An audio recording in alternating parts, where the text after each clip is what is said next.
Hello and welcome to the Random Access Show. I'm Leon Panopoulos, and in this episode we'll be talking about Intel's 13900K versus AMD's recently released 7950X. I'll be telling you all about it, what I've found out, and which one you should be buying for your Christmas holiday PC. I'm Leon Panopoulos, you're tuned in to the Random Access Show.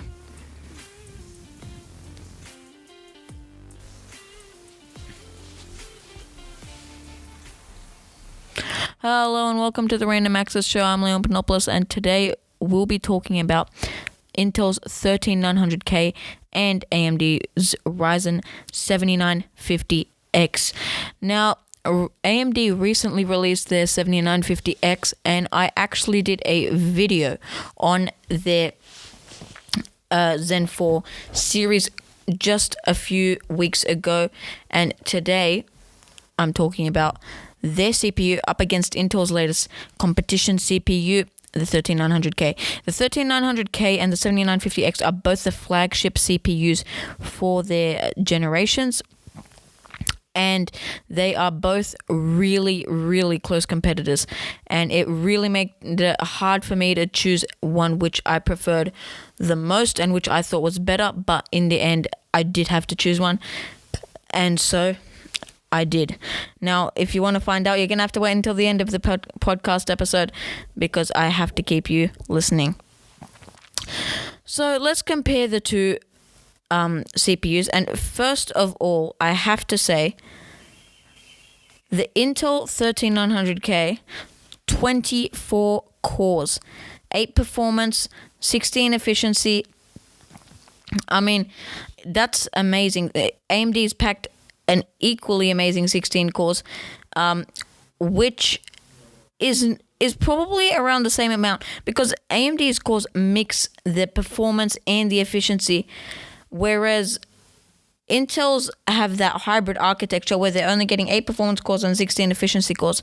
If I was Intel, I would either even it out or make it 16 performance cores and 8 efficiency cores. That way you're getting more performance, but you're also getting that efficiency. Because really, in the end, performance is what's going to beat the competitor. Both of them are 32 threads, and the boost clock speeds are really, really high. You know, only within 0.1 of a gigahertz of each other.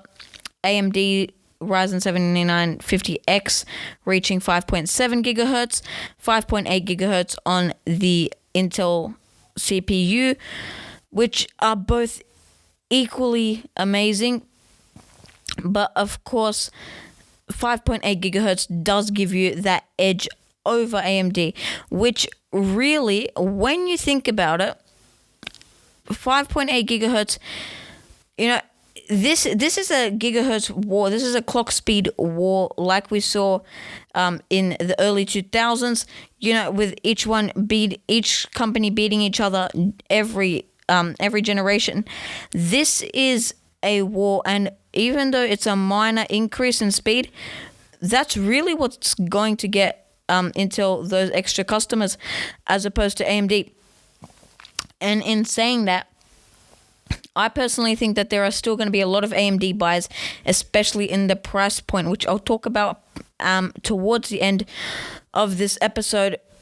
But you know, Intel is reaching a higher customer base with this 5.8 gigahertz boost clock speed. AMD was, you know, the first one to get to 5.7 gigahertz, and they were, you know, really excited about it, and now they've been beaten within a matter of 4 or 5 weeks. They've been beaten, so you know it's really tough for them. They're bringing out this new technology every 4, 5, 6 months. So they're really fighting to get that top crown. In terms of cache, 80 megabytes of cache to AMD, 68 megabytes to Intel. So that's one place where Intel does lose in that cache area. Now, AMD is known for their high amounts of cache, especially in seeing the 5800 X3D, which had that huge amount. Now we're seeing, even though it's it's the same generation, but even though AMD was released earlier, they still have 12 megabytes more, which is actually something that we don't see too often. Intel isn't known for the amount of cache that they pack into their CPUs, and AMD has beat Intel a lot in that market. Look, in terms of benchmarks, right, they are extremely close. I was reading an article by, I'm pretty sure it was Digital Trends, and they had this list of benchmarks. In Far Cry, AMD beat Intel. In Cinebench R23, Intel marginally beat AMD. And in their other benchmarks that they did, Intel marginally beat AMD again. And AMD also kind of beat Intel, but not by much. They were extremely close, and we saw that they're the same generation, right? So you can expect them to be really close in these benchmarks. Now, according to CPU user benchmark, Intel is 13% more effective speed. But these are benchmarks uploaded by users. And in the case of user benchmark, it depends really on the setup as well that the user that was uploading it had. So it's not a real reliable indicator, but we can see relative speed, relative performance compared to the opponent. So AMD is a very close competitor, and I think that it is too close to call. AMD hasn't brought an extraordinarily new piece of technology, and in saying that, neither has Intel. So it's really just based off of minor performance improvements, minor speed improvements. In the case of AMD, extra cache. In the case of Intel, more cores and more high boost clock speed. They're both the same amount of threads, so same thread count. And in multi-threaded performance and single-threaded performance, they do roughly the same in terms of benchmarks. Look, I think AMD might get more sales this holiday season for a few reasons. First of all, the AM5 platform is a lot more future-proof. Intel isn't known for keeping their chipsets and their sockets in production for a long time, right? Next generation, most likely they're going to head into a new chipset and new socket, and AMD will most likely also go into a new chipset, but same socket, meaning motherboard compatibility is, you could be able to use the same motherboard and the same technology, right? The same PC components that you are for your 7000 series build, for your 8000 series build, or your 9000 series build, and AMD has promised long-term support for the AM5 platform. So that's their first advantage over Intel. Second one, AMD includes more cache. And in terms of consumers, that's one thing that's really going to get them. Because it's something AMD is known for. And just because they're packing more cache doesn't necessarily mean it's faster or more efficient, but AMD is known for this, and Intel doesn't really have that edge over them in that market. Finally, AMD is cheaper now, according to PC Part Picker, because that is the easiest place to go for price comparisons.